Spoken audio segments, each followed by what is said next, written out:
It is my good friend, my broadcast partner, Renato Money Moicano, top-ranked UFC lightweight. Money, the Paris takeover has begun. How is France treating you so far? What's up, John? Very nice. First time in France, and I had the opportunity to come up earlier. I landed here Saturday, so I was able to walk a little bit and to see the city. And now we are on fight week officially today, and let's go. I can't wait. I love it. How's the public treating you out there so far? I mean, you're the enemy, right? But everybody loves Money Moicano. So are you getting love from the fans? Are they giving you a hard time? What's it been like? I don't see many fans at the hotel. I was walking through the streets some days, and people were just want to take pictures and stuff. But I'm pretty sure that's going to end soon. You know, on the weightings, everybody's going to be against me, and that is no problem. That's awesome. All right, we'll talk to you about this. This is a main event, right? It's been a while. I mean, you've been on some big cards, right? I mean, UFC 300, Madison Square Garden, T-Mobile Arena, all the big places. But now you're the headliner once again. It's been a few years. Is that a different feel, like a different excitement or responsibility or fun being the headliner? Not really, John. Not really. Uh, to be honest, it's like I'm fighting on a regular card. You know, I'm just here at my home. I go back, I do training, I can wait, and for me, it's pretty much the same, to be honest. I like it. All right, we'll talk about Benoit Saint Denis, right? I mean, we think of him, big, strong guy. I mean, honestly, I saw you guys face off. I don't think he's a lot bigger than you, to be honest with you, but I think of him just as a big, strong dude. So, what did you think when you got the matchup? What do you think of him as a fighter? I think he's a great fighter. I think he's aggressive. I think he has the skills, the grappling, the striking. But Moicano cannot afford to lose, and that's the whole thing. I'm not losing to him. I love it. You guys got to do a face-off today. He was wearing like a sweater and a collared shirt. He was looking kind of preppy. I don't know. I'm not trying to pick on the guy, but I don't know. It's kind of a funny look. I guess it's France. You're trying to be stylish. What did you think Yeah, when you saw him? yeah. I think that I say, what the fuck, this guy is wearing a sweat or something like that. But this is not Paris Fashion Week. This is UFC, my brother. I love it. So you talked about it. You're getting love right now. You know, fight night, like you said, you're gonna get booed. You're gonna be the bad guy. You haven't had that happen in a while, man. You're such a fan favorite these days. So I don't know. Do you enjoy like maybe getting to play the bad guy a little bit and being booed, or does that like annoy you a little bit that like they're all gonna be all against you? Like, what do you think as you walk in? No, of course, people. Of course, I wanted to be. If people will be cheering for me, that would be better. But my thing is, I always think in the reality. In the reality is they're gonna cheer against me, so I have to be ready. I have to accept that there is nothing that I can do that will change the fact that I'm in France and he's French and they are very loud. So I have to get used to that. No doubt about it. It would seem to me the most dangerous time is like the first round, maybe like early on. Is that kind of? I mean, I know you can't give away your game plan, all that, but is that the way you assess it? That the early part is the most dangerous, and the longer this thing goes, the more it favors you. Yeah, I think so. I think he's very dangerous on the first round, first and second round. So of course he will be work extra. He will be working extra hard on the first two rounds. So let's see, let's see. It's a fight. Everything can happen. What do you think about the grappling side of it? Because he has a lot of submissions, but I mean, I think about your grappling. I mean, high level jujitsu, obviously black belt. It's different styles, but if this thing does hit the mat, I mean, are you concerned with his grappling at all, or do you feel if he goes to the ground like that's 100% your world? No, I think he has a good grappling, and I think the best thing that he has is the he mix very well between the punches and the takedowns. You know, so I have been training. I have been training for that to stop the takedowns because even though he's a good striker, he will shoot for takedowns because it's his style. It's his style. So I'm ready for that. Nice. What do you think? Fight week, like you said, it's just kind of getting started. Do you enjoy these times? Is it annoying? I mean, I know you've got a lot of media to do. You've got responsibilities.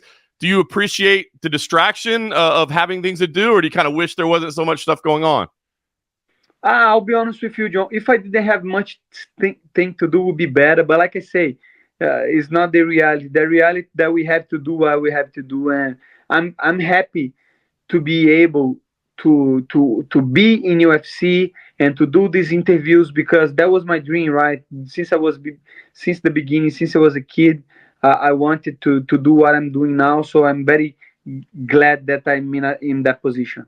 That's awesome. You said first time in France. Do you try to look around at all, walk around, like try to look at any of the culture? I know you're a man that likes to educate yourself and learn. I mean, do you try to do that at all, or is it all just stay in the room, focus, rest, relax? No, like I say, I went. I landed here Saturday, so I walk a little bit on Saturday, and Sunday and Monday I went to the Louvre. I went to the to the places that people goes, and I could see a little bit of history. So I think France is a very very cool place, very nice. I Paris. love it. Are you spending euros over there? Are you spending Bitcoin? What's the currency plan while you're there? Yeah, it's euros, it's euros. But I'm just spending on the card, so I didn't see the money yet. But somebody gave me this idea. I will get some money, some euros, so I can have at home. There you go. You got to have a little bit. I collect a little bit of currency from all over the world. Like not much, but you got to have a little, right? Yeah, yeah, you gotta have a little, and that's a good idea. I will get some European money. I'm about to say, if you're money Moicano, you got to have money from all over the globe. Exactly. Yeah, exactly. I love it. Well, listen, big main event. We're looking forward to it. You win this fight, a lot of options for you, right? But are there any? I mean, look, first of all, everybody keeps talking about the Paddy Pimblett fight. I mean, you guys have had some fun going back. That'd be great. But hey, Conor McGregor's out there now too, right? That's not tied up anymore. That's a money fight. So I don't know. Is there anything that appeals to you most? I know you're focused on Benoit Saint Denis, but I know you're always planning for the future as well. Is there anything that appeals to you most? Not really, not really. I don't think McGregor will fight any soon. So, and I don't know. I don't know. I don't think he's. We saw what he did to Chandler. So, I would not take my chance against McGregor because that's not happening. Happening. So, let's see. Like you say, I'm focused on Benoit, and I don't know what's the future. I don't know what the future holds for me, but whatever the UFC wants, I will fight. Whoever UFC wants me to face, I will fight. You know, that's kind of interesting. I hadn't really thought about that, Renato. Like anybody in the division, not just you. But before, if Conor McGregor's like, I want to fight you, people go, yeah, let's go. I'll do it. Now, you kind of got to think, right? Are you going to string me along like Michael Chandler? Like, that's a weird Two thought, years, right? 2 years. That's too much. McGregor take 2 years of Chandler that never gonna he never gonna get back. You right? He's 38, I think, something like that. So imagine wait that long to compete. But it is what it is. Everybody choose what they think is the best. And in the end of the day, at least Chandler got a good fight. I think Charles Oliveira and Chandler make sense.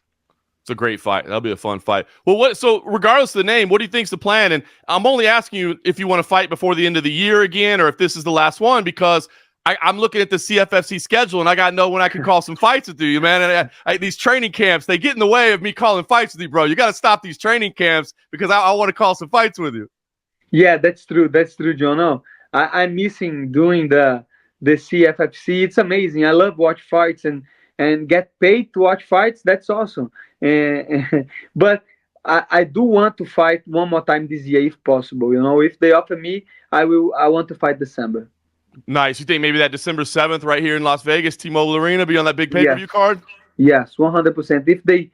If if everything goes right, goes like we planned, and I don't have any injuries and everything's good, I will be asking to fight in December. I love it. Well, not though, man. I'm obviously, I'll be tuned in on Saturday. We got the CFFC fights on Friday night on Fight Pass. So if you're hanging out at the hotel, you're rehydrating and you're bored and you want to watch some fights, turn on Fight Pass. But I'll be watching you on Saturday. Thank you so much, my friend. I will watch you on Friday commentating the fights. Thank you so much. Yes, sir. Always a pleasure, brother. Talk to you soon. See you, my brother. Us.